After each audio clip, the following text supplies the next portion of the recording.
Hello, hello, hello, and greetings there. My name is Maureen Washira, and we are here. We are with 31 women of the Bible. Today is amazing. Day 10, 10 of 2024. And today I want us to look at a woman that I admire, a woman that from 2020 I have been studying a lot about. By the time God was speaking to me about her in 2020, I had started researching, studying, and I would find a lot of things that as women we can learn. And this woman is none other than Deborah. The Bible says in the book of Judges that village life ceased until I, Deborah, arose. Arose a mother. There's a version that says arose a mother, arose a warrior, arose a judge in Israel. Does that mean that there were no judges? No, they were there. Does that mean that there were no mothers? No, they were there. All these people were there. But some of the things you can pick and learn about Deborah is that not only was she a mother in Israel, not only was she a judge in Israel, but also Deborah carried a prophetic grace.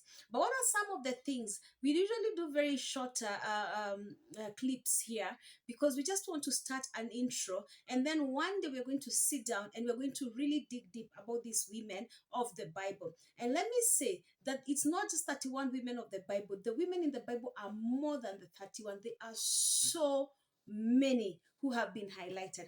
And so, what are some of the things that we can look at about Deborah? One of the things that is so huge to me is the fact that Deborah was a woman of faith. You can never be a leader without faith because faith is the currency that we operate in the kingdom of God. So, for you to be able to accomplish what God has told you, for you to be able to accomplish the purposes of God in your generation, you've got to exercise faith. When I think of the fact that she looked at the situation that was surrounding her, she looked at the nation of Israel, she looked at what was happening, and she realized we cannot continue this way. Things were not making sense. Things were not working out. I mean, I want to imagine where we are at, even as a nation, and look at the nation that you are in. And I want to imagine at the tough times that everybody could be saying, oh, we are in, and all that. Things may not be going well. And then a woman wakes up and says, enough is enough. Judges corruption, judges murder, judges idolatry, judges immorality. You know, when I think about the things that defile a nation, we look at blood covenants, we look at sexual immorality, we look at social injustice, we look at idolatry. I mean, there's one more. I'll remember because there are usually five things that corrupt a nation. But when I think about all these things that this nation could have been going through, broken covenants are the other things that break a nation. But when I think about all these things, could it be that this is what the nation of Israel was going through? And then Deborah decided, no, I will come. Let's discuss about the broken covenants from the days of our forefathers. Let's discuss about social injustice. Let's talk about idolatry. Let's talk about immorality. Let's talk about the blood covenants. Village life ceased, but a woman of faith woke up and decided this thing has to end. There was nobody who has ever dared to do what she did. It's one thing to watch something not work, and it's another thing to wake up, to rise up, and to decide something must change. Something must happen. You can never wake up, you can never rise up without faith. Faith has to be the thing that is pulling you. Faith has to be the thing that is going to make you realize that the end of a matter is better than the beginning. Faith has to be there. As you speak, you have to speak faith. As you think, you have to think faith. As you exercise, anything you do has to be faith. The other thing about Deborah that I love so much is Deborah believed in herself. And allow me to speak to women. Women, you've got to learn how to believe in yourself. You've got to learn how to believe in yourself. Many a times we think of what everybody else is saying and we fail to believe in ourselves. The call was not given to a multitude. The vision was not given to a multitude. It was given to you. Some of us, the vision was given to you in a bathroom. Some of us in the toilet, some of us in the bedroom.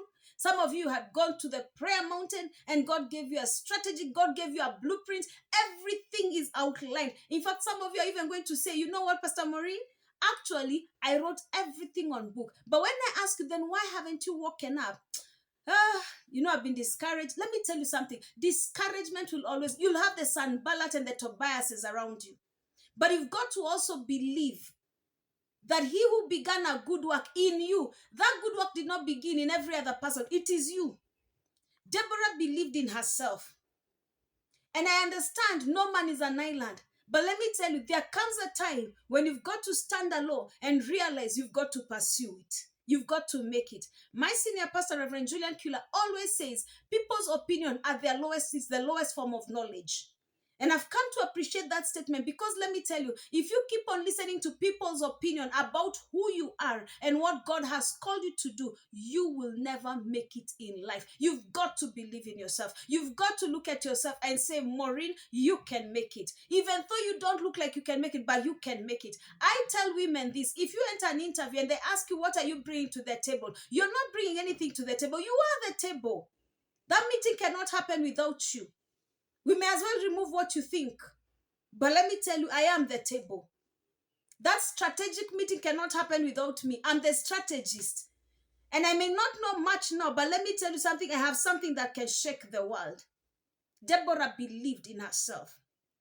She believed in purpose. She believed that she can be able to change, and she changed situations.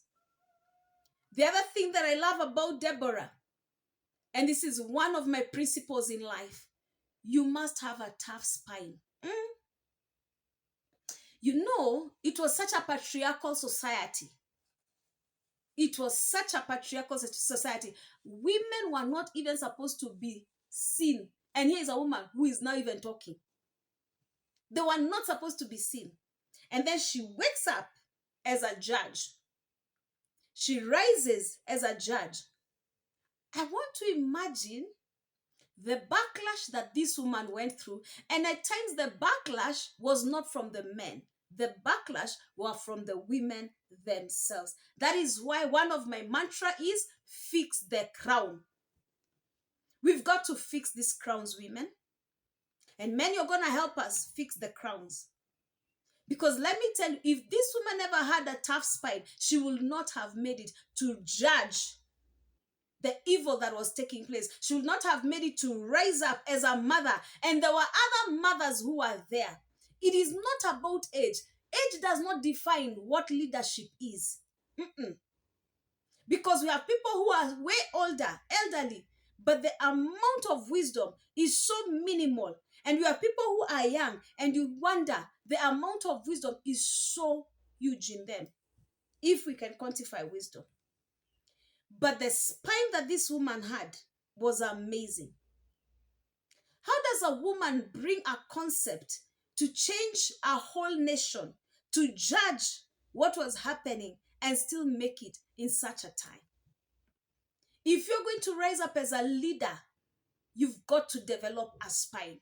Because let me tell you, without a spine, they will bend you, they will break you, they will speak behind your back, they will speak in front of you, they will speak beside you, they will write books, they will vlog, they will blog, they will do everything. But you've got to develop such a strong spine. Leadership is not easy.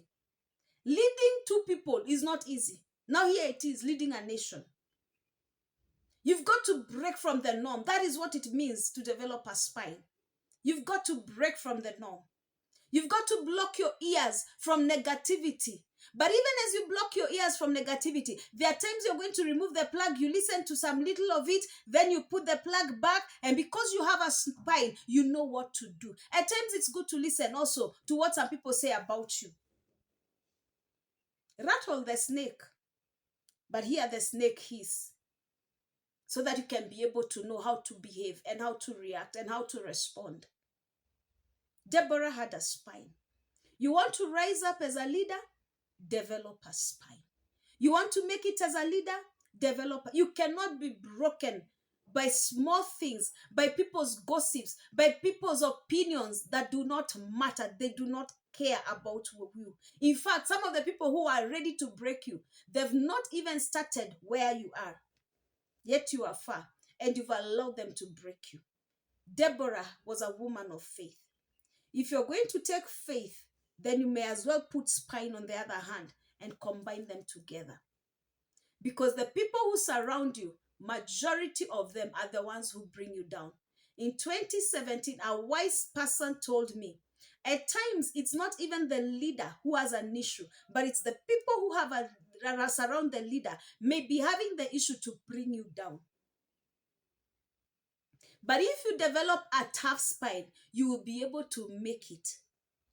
And today morning, is it morning or afternoon? I wrote it in our leaders group for the women's ministry. And I told them, you've got to behave like a strong billboard, because as a leader, you will be seen by everyone. But the wind is going to come. It's going to blow on your face. The sun will be so hot. The rains are going to rain over you. But let me tell you, you've got to understand, a leader is like a billboard who has to stand and stand the test of the rain, the wind, the cloud, everything, and still remain elegant. For everybody who is passing has to look at that billboard and has to get the message. You've got to stand no matter what, because you're a leader, and a leader is a billboard.